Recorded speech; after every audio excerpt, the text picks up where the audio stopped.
Hi friend, तो आज मेरा शुरुआत होता है सब्जी वाले दुकान से। मैं वहाँ सब्जी खरीदने नहीं जाती हूँ, गाजर खरीदने जाती हूँ। फिर मैं आती हूँ, कमरे पे थक जाती हूँ, सो जाती हूँ। फिर अपने कमरे में पूजा पाठ करती हूँ। फिर मंदिर चली जाती हूँ और फिर मंदिर में भगवान भोलेनाथ को प्रसन्न करती हूँ। वहाँ पे अपनी अर्जी लगाती हूँ। उसके बाद से वहाँ पे अर्जी लगाने के बाद मैं सीधा कमरे में आती हूँ। और सीधा कमरे में आने के बाद मुझे बहुत तेज़, इतने तेज़ मेरे पेट में चूहे कूदने लगे, इतना तेज़ कि मेरे पास कुछ खाने को था नहीं। मेरे पास खाने को बस यही था।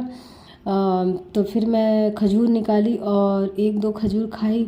उसके बाद से जो मुझे और भूख लग रहा था तो फिर मैंने 3-4 खजूर खा लिया। और खजूर खाई तो थोड़ा सा मतलब पेट भरा, क्योंकि खूब ज़्यादा पानी पी तो पेट एकदम भर गया। और उसके बाद से दोस्तों मुझे चाय की जो तलब लगी दोस्तों की आपको क्या बताएं। उसके बाद से मेरे चेहरे एकदम रूखे रूखे हो गए थे, क्योंकि इस समय पता नहीं कैसा हवा चल रहा है, तो चेहरे एकदम सूखे सूखे हो गए। तो फिर मैं यहाँ पे चेहरे पे थोड़ा सा गुलाब जल लगाती हूँ। और अपने एक बात बताऊँ दोस्तों, गुलाब जल लगाती हूँ और चेहरे पे मैं बहुत ज़्यादा कुछ नहीं लगाती हूँ। उसके बाद से हाथ भी फटे हुए थे तो हाथ पे मैं बस तेल लगाती हूँ। ये नहीं कि बहुत ज़्यादा मैं ओवर मेकअप वोकअप करती हूँ, कुछ नहीं। मैं बहुत सिंपल साधारण में रहती हूँ। फिर मैं यहाँ पे चाय पीने आ जाती हूँ और चाय के साथ बिस्किट खाने के लिए, जो कि मुझे बिस्किट खाने का मन नहीं होता है, लेकिन फिर भी सोचते हैं कि क्या खाली हाथ खाली पेट चाय पीऊँ, क्योंकि मेरे बहुत नुकसान करता है दोस्तों। मेन बात तो ये है। उसकी वजह से मैं चाय बिस्किट खाती हूँ।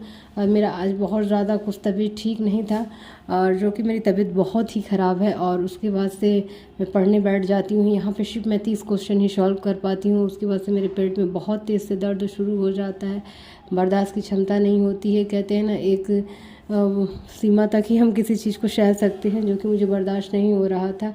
और उसके बाद मुझे लगा कि पानी गर्म करना चाहिए। फिर पानी गर्म की, फिर पूरी बॉडी पे सिकाई की, मतलब पेट पे, पैर वैर पे, जहाँ जहाँ दर्द हो रहा था। फिर यहाँ पे सो गए। फिर 4:30 बजे तक सोए। फिर सो के उठे, खाना नहीं खाए थे दोस्तों, पूरा टाइम आज खाना नहीं खाए।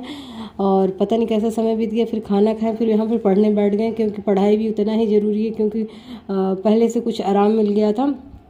तो मैं यहाँ पे पढ़ने बैठ जाती हूँ। और पढ़ने के बाद मुझे और क्या क्या पढ़ना है, तो आज पूरा जितना भी दिन भर का शेड्यूल बाकी है वो सब पूरा करेंगे। फिर मैं टेरेस पे कपड़ा उतारने जाती हूँ दोस्तों। तो फिर मिलते हैं अपने नेक्स्ट वीडियो में एक नई जर्नी के साथ, एक नई शुरुआत के साथ। बाय।